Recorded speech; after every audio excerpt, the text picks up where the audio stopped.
Hello everybody, Andy from Glass Half Dead here, and today I want to talk to you about measurements, and I'm going to do this in the most difficult possible way, which is without making any sort of, no, I can't say that word yet. Okay, so basically I want to talk to you about measurements, specifically in Kill Team, and I want to talk about, is it a game of millimeters or is it a game of inches? What do we actually care about? And perhaps this might also help inform you why a lot of people will say that playing in person is a very different experience to playing on TTS, which is the kind of the digital version on Tabletop Simulator.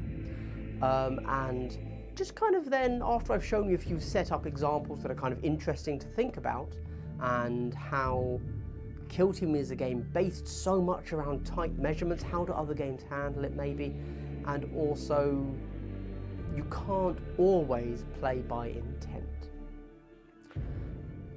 Yeah, okay, cool. Let's kick off, shall we? If you're a subscriber to my channel, I'd like to give you a big jump. Hello.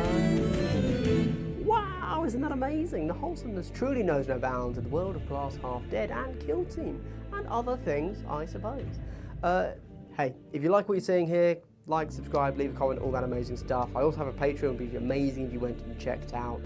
I give little bonuses, you know, if you're in my Discord, you get a coloured name.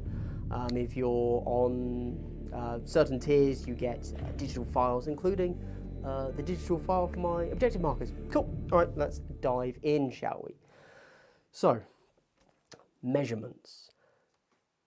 How important are they? This is going to sound like a weird question, right? But how important is a measurement in Kill Team? Some people are pretty chilled and relaxed, and you can kind of get relatively sloppy with your measurements, and they're fine with it. Now, I came from X-Wing. Now, with X-Wing, in case you don't know, you basically have exact template markers. You have the little nodules on your base, you put your template flat on the ground, and you move your model holding the template in place from one end to the next, and that's exactly how you move, and there's no possibility of moving even like a millimeter further, really. Okay, you move exactly by that template. Very regimented in that way, arguably quite close to the TTS experience for Kill Team maybe. However, in person, things don't quite work that way. And I want to set up kind of a thought experiment. That's all this is. This video, I'm not defining anything. I'm not really being prescriptive. I just want to set up a few thought experiments and show you, just put the question out there and see what people think, to be honest with you. But before I jump into that, I want to show you this just very quickly. So I bought this because obviously I'm getting into War Machine, as you might be aware. I have a whole army right there just off screen. But I can't show you this.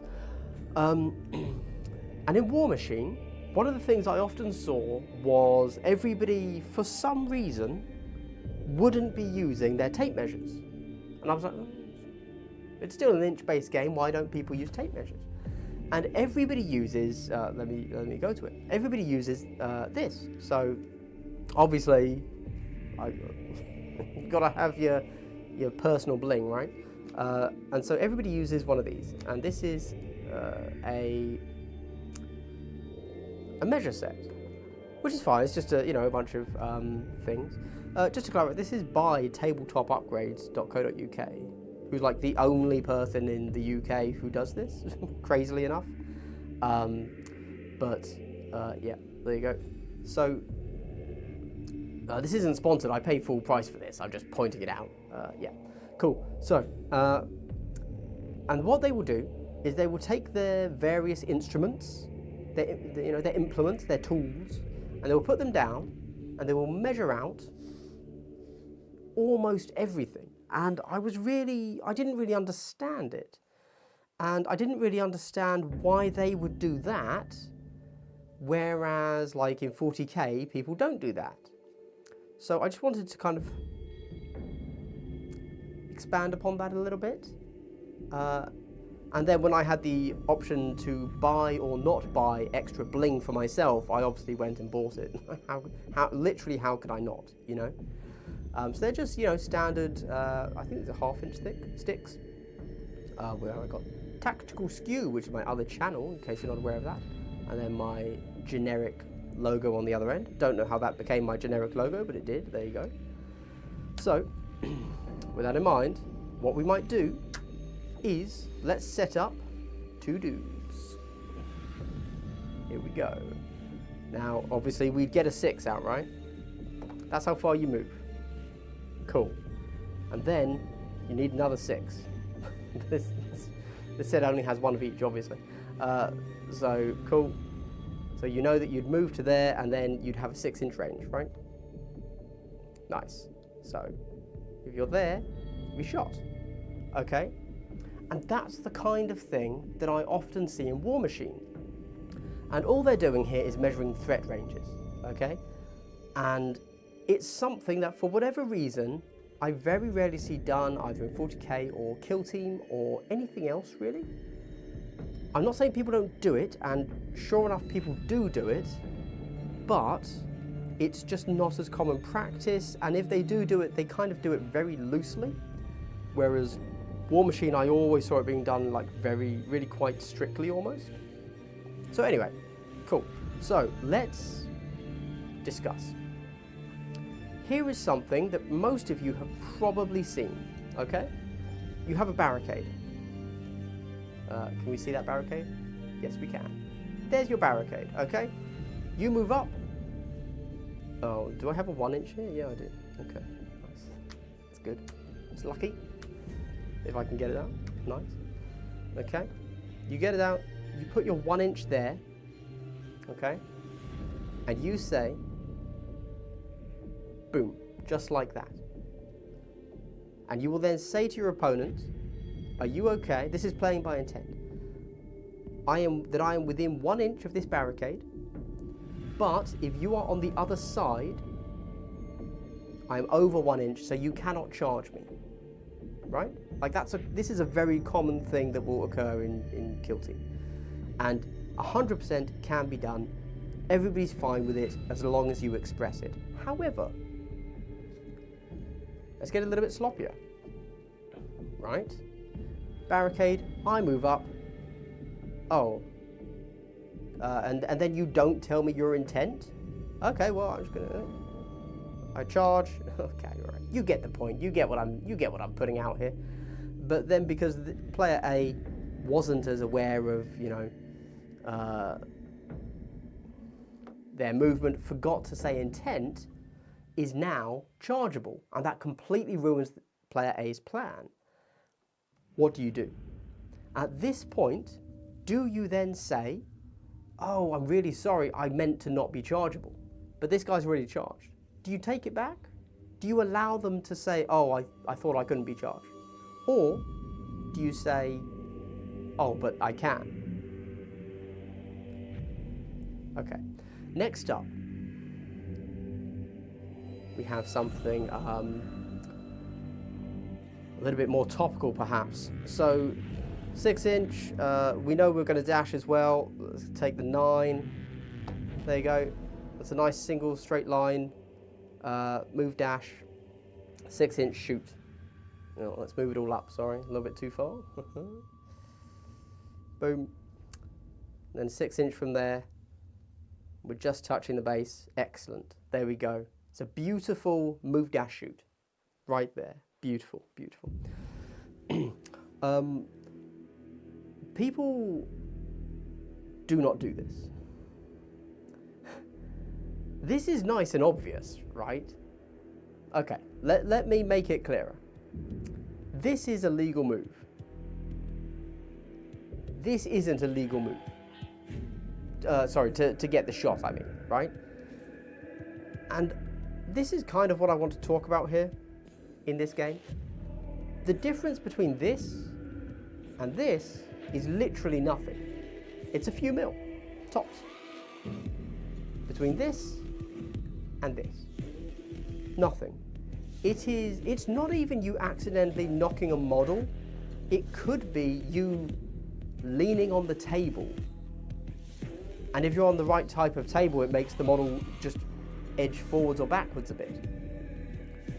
This is a level of precision that you cannot account for in a real life game. Very possible, it's entirely possible that, you know, like on turn 2, it's not actually possible to reach a certain point on the map, but you're there. How have you done that? How far back do you need to go to show that's not possible to be done? How much of the game does it change? This is just an interesting kind of question. How much do you need to pay attention to when it comes to movement? I don't really have answers for this. This is just something I'm considering and something that I need to discuss with you, because I don't know. Because we literally cannot enforce 100% millimeter precise compliancy. However, Kill Team is a game of millimeter precise compliancy. If we put down, sorry, allow me to close up my lovely. So, if we put down an object, right, and we've got him there, like, right on that corner, and then this guy, you know, here, okay, well, we obviously can't shoot. How far around do we need to go, right? And at what point does this player say, oh, sorry, I thought I was there, actually, right? Or, and I think we've all had this at some point, is we're there, we're right on the corner, okay? And then something happens in the game, you know, I go to throw some dice or whatever, and just the hand goes like that. Oh shit, what have I done? Where was this model meant to be? And you know what? It matters. Where do you place this model back? Because Kill Team is a game of millimeters. And I need to know exactly where your model is to be able to get a line of sight on it. And that's just how it is. I don't know, I'm just kind of pointing it out. Because of the way cover lines interact with terrain, you have to be a little bit anal about millimeter precise placements. But we're not, like, sorry, but we are, like, and I actually find it very frustrating about the game, which is why, you know, when I've done my little how to improve Kill Team for the next season, I've been quite big on the idea of going more down the engagement and concealment as an order pick, being the thing that determines how you interact with terrain, more so than, oh, I have a slither of a millimeter of my base behind this, and therefore you cannot shoot me. As opposed to, you know, it being an order-based thing. Because it's nice and obvious when it's here. Cool, nice. But when you're right there, you get this weird, annoying thing where, because of how this works, you have to actually be, like, there. That's the angle that gets around this piece of terrain. You don't get it there, you don't get it there, you have to be there. You have to have this side of your base over that line there. And it's a little bit cringe, but it's fine. Like, as a core concept of the game, obviously, as I've said many times before, I really enjoy how Kill Team works with terrain, and I love orders. I think they're a brilliant mechanic. But it's just kind of trying to figure out how anal to be. And I started this off by saying, is Kill Team a game of millimeters or inches? As in, how sloppy can I be? Like, how tight do I need those measurements to be? Allow me to show you briefly, this is what I was meant to do when I had this out, my bad. How I've seen people in War Machine move, which is very interesting, seeing a different game system and how they apply their movement. Let me show you how we move in Kill Team, and then I'm going to show you how they move, how I've seen some people move in War Machine. So, cool, here we go. If you're able to put your model, put that down, you do that, you move it to there, cool, you're done, right? That's your move. If you're not able to, because you've got whatever, you've got some terrain in the way, so you can't actually put this down flat, you'll kind of go, okay, well, there, and I'm there. Cool, okay, fine. Now, if I'm honest, I'm actually pretty okay with both of those types of movement. But another way I've seen people move, I was watching a how to play for War Machine from, I think it's the Disgruntled Wargamer. And I was fascinated by the way he moved. So, you put down your template, and then you lever it up there. And then you move to there. So that yeah, I was just really fascinated by that. Because the difference in that movement and the original 6-inch move is negligible. I mean, you know, it's a millimetre tops kind of thing. So I was just very interested to see that every time he moved, or they moved, it was so precise. I was fascinated. Anyway, it's just, you know, it's interesting to see how different metas, different games evolve their movement system, even though the movement system is identical. It's front of base to front of base. That's the whole movement. So yeah, anyway, Kill Team, it is a game of millimeters. In fact, it's a lethal game. This is why it's a game of millimeters. You can easily lose a model if you misplace. Therefore, where you are placed is very, very important. Do we always play as tight a game as we should? And also, where do we give in to those sloppy placements? If you've got your two models and one of them is just outside of that 6-inch pistol, honestly, there's no difference between them being just outside or just inside that range. But we all agree that if they are just outside, we can't shoot them. But if they're just inside, well, might have to call a judge on that one, right? So yeah, I don't know, it's just it's a really interesting paradox to kind of consider with how we want the game to be played. Because the game has the order system, which is all about concealed and engaged, and the purpose of it is you get to choose when you go loud. And that's really important because it makes your attack not just matter about the dice, but it matter about when you choose to make the attack, which is key to the game. Because it's such a lethal game, if you do that at the wrong time, you might just die.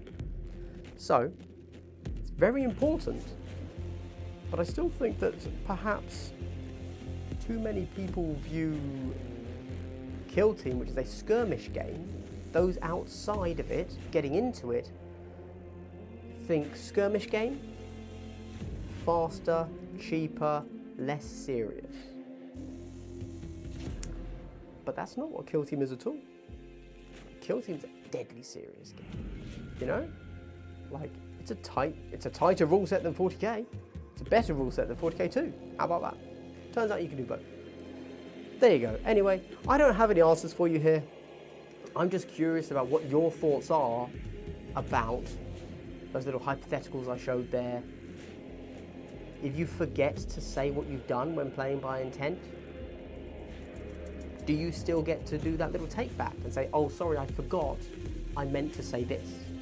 How far back do you go? And then, yeah, the difference between being in or out of a few mil is literally random chance about whether or not you knocked your model or a piece of terrain, or if they knocked their model, and what's the knock-on effect of knocking a model turn 1 or 2 into turn 3 or 4, right? Like, you will get shots that you could not have gotten otherwise. Cool. Anyway, there you go. Just, there's no real answer for this. It's just a case of, yeah, that's real life play. And we just have to decide as a community, or as players at the table, how lax are we going to be? And I suppose if I had to put forward one final thing, if you losing or not losing the game comes down to a single shot because of a few millimeters, you should probably lose the game. Get better. Get wrecked, scrub. Get good. Alright. There you go. I don't know. Anyway, if you made it to the end of the video, I'd like to give you a big triple hello. Wow, wasn't that incredibly wholesome? No, not after what I just said before it. I do apologise. I don't know, as you could, I'm making it up. Can't you tell? Yeah, you can. I know, me too. Anyway, hey, if you made it to the end of the video, thanks for watching. I have a Patreon, I have all of that good stuff. I imagine that this is releasing close to the time of me finally coming back from my 2 weeks holiday. This is all pre-recorded like 2 weeks ago, so that's why I've used the same models for everything for the past 4 videos for you. Thanks very much for watching, everybody. Honestly, just stay enjoying Kill Team, stay enjoying whatever your main game is, and you know, oh, what were these models, you query? Why, this was a Warcaster and a Warlock from War Machine. There you go. Probably should have said that at the start to plug War Machine. I'm still really enjoying War Machine at the moment, so thumbs up. Back to Kill Team soon once I'm back from holiday, I suspect. Right. Thanks for watching, everybody. Stay gangster. Bye.